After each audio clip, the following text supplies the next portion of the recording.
Nais mo bang masilayan ang ganda ng kalikasan? Ang samyo ng malinis na hangin at ang nakaka-relax na tunog ng tubig sa ilog? Halina't bumisita sa Pandanon Resort.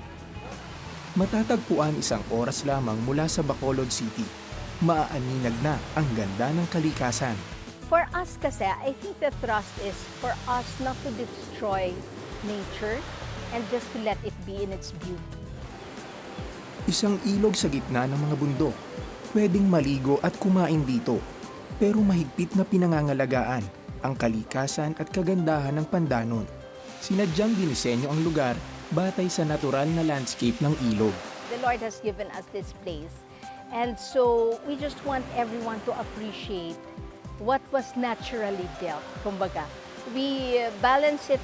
We don't want to lose the rustic feeling of the place. That's why we built around it lang. Ito ang dahilan kung bakit pabalik-balik ang mga tao dito. Everyday na sa city, this is a very welcome break. Yung paligid, parang maano mo talaga yung creation ni Lord. Bukod dito, nakakatuwa ang kaganapan tuwing 2:00 ng hapon. Bakit kamo? Dahil ito ang tanging oras kung saan bumababa ang mga tunay na may-ari ng lugar, ang mga unggoy.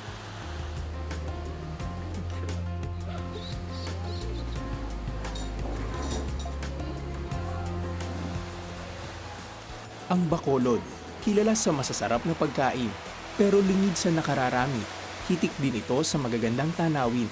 Kaya tara na sa Pandanon at magbakasyon at linangin ang ganda ng likha ng Diyos.